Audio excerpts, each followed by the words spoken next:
So guys, good afternoon. Welcome back to my channel, Junjin Motovlog. So ngayon guys, andito tayo sa lugar ko kung saan ako nakatira sa Malcan, sa Barangay Nilumbut, Santa Barbara, Pangasinan. So ngayon guys, tayo ay babiyahe papuntang Batangas. So ngayon, take off pa lang tayo. Time sheet is 1900 hours o 2:19 ng hapon. So guys, samahan nyo ako at mag-adventure tayo, maglakbay tayo papuntang Mindoro. So ngayon guys, nakadiop ako ngayon dahil pupunta talaga ako ng Batangas dahil tatawid ako ng Mindoro. Susunduin ko yung aking ina sa Mindoro, San Jose, Barangay Morta. So guys, sa mga hindi pa po nakapag-subscribe sa aking channel, Junjin Motovlog, please do hit the notification bell para po lagi tayong updated sa mga videos nating ina-upload guys. Tara, samahan niyo ako at mag-adventure tayo. Shout out sa inyong lahat. Sana ligtas tayong bumiyahe at makarating doon sa Mindoro. So tara, samahan niyo ako. Ride ship.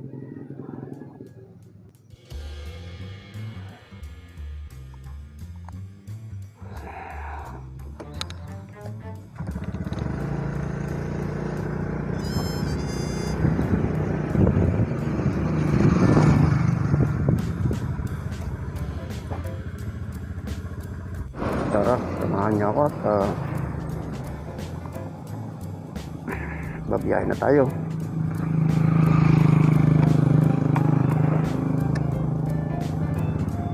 So yan po yung ating kilometrahe, 56504.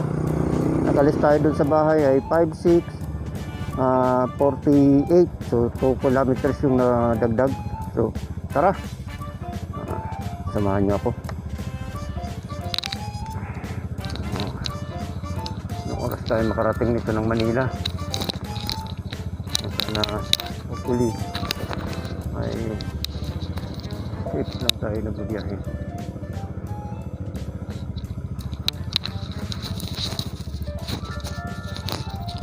Ayos lang natin yung ating kid seat. Yan.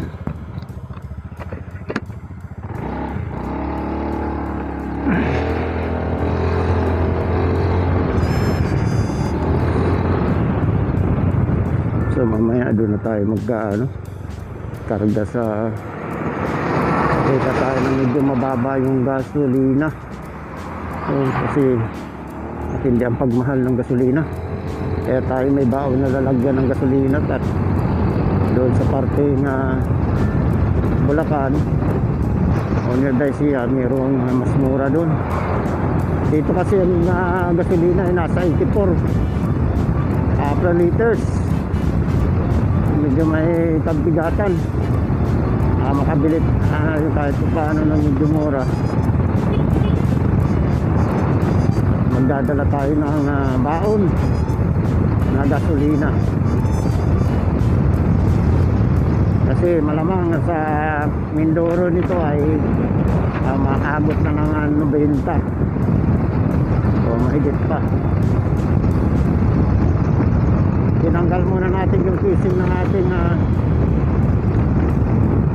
cellphone kasi mas delikado, hindi niya maipit, malaglag pa. So tinanggal muna natin yung casing.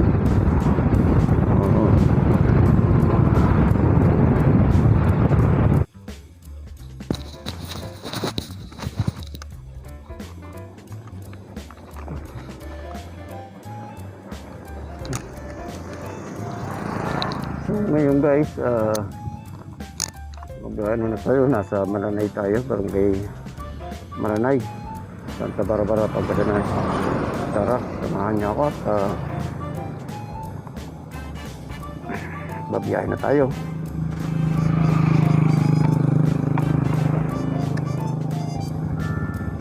So yan po yung ating kilometrahe, 56504. Nakalis tayo dun sa bahay ay 56 48. So 2 kilometers yung nadagdag. So tara, samahan niyo ako. Anong oras tayo makarating nito ng Manila? Sana hopefully ay safe lang tayo nagbibiyahe.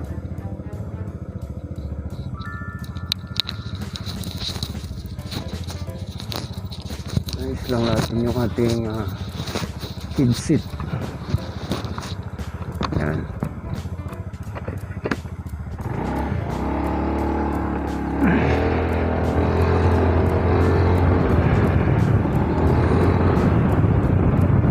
So mamaya doon na tayo karga sa kita tayo na medyo mababa yung gasolina.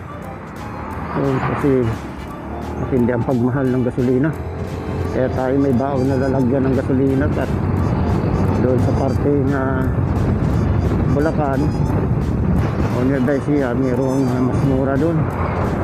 Dito kasi ang gasolina ay nasa 84 per liters. Medyo may kabigatan, makabilit yung kahit paano na medyo mura. Magdadala tayo ng baon na gasolina, kasi malamang sa Mindoro nito ay makabot na ng 90 o mahigit pa. Tinanggal muna natin yung casing ng ating cellphone kasi mas delikado, hindi niya maipit, malaglag pa. So tinanggal muna natin yung casing.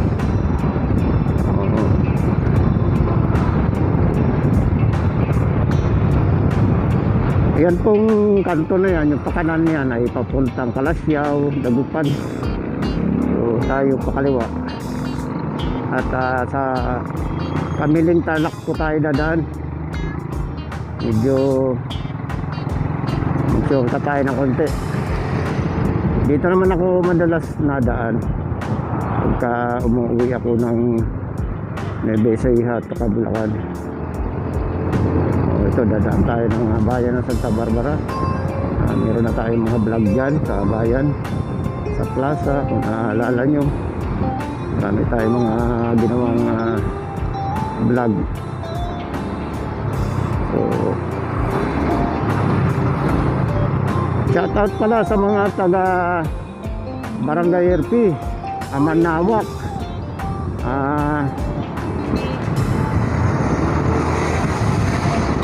Turis, Jimenez at saka Mapandan, Nilumbot. Shoutout sa inyong lahat. Saka yun sa Sular, sa mga workers na kaibigan natin doon. So shoutout po sa inyong lahat. Libre naman, kaya pwede tayo mabitik. Alis tayo ng bahay ay alas 2:19 or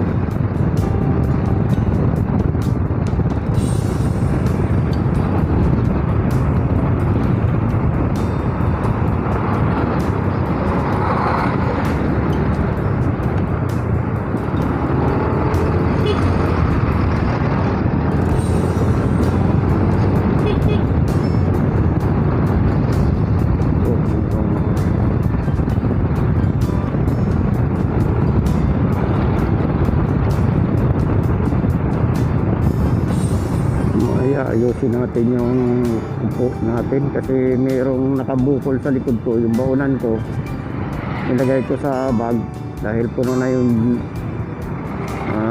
box ko. So, dahil nga ang helmet ni Mrs. ay dinala ko at kanyang riding boots.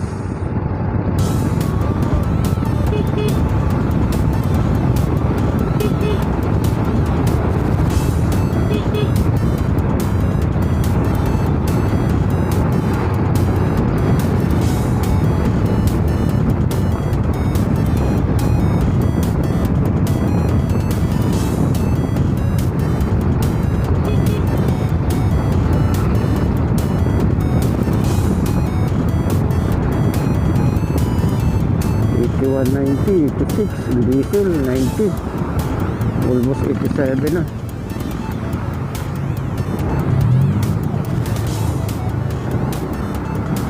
Yung tarlac, may mga mabababa yung gasolina doon, makakapag-karga na tayo.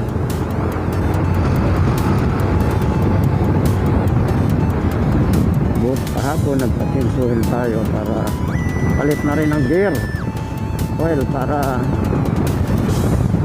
medyo suwabe yung takbuhan. Budget na naman tayo ng pang gasolina ay pang change oil kahapon. So sa mahal ng gasolina kaya madalang ako nagra-rides. Sana pag dating na makakaupo si BBM ay magbago na yung natin. Although napakagaling naman ng ating Tatay Digong, pero apektado lahat dito sa giyera sa ibang bansa, giyera ng Russia at saka ng Ukraine. Damay-damay na. Shout out mga OFW natin sa sulok naman ng mundo.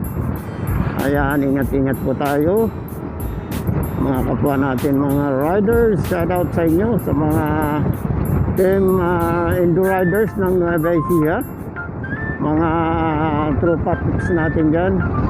Maraming salamat at ingat lang lagi, ride safe.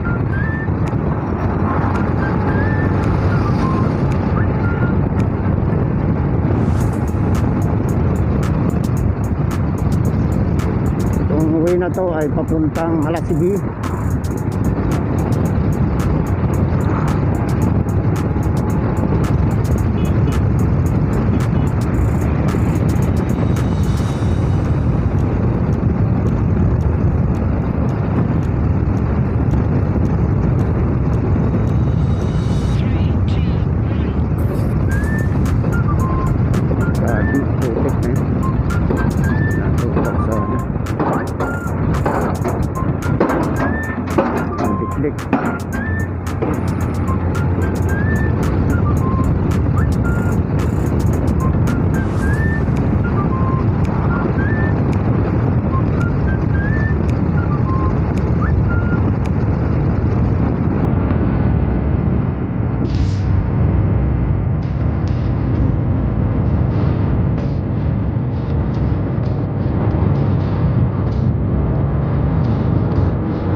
Ng piso. Meron pa naman tayo mga 100 litro na hindi naman.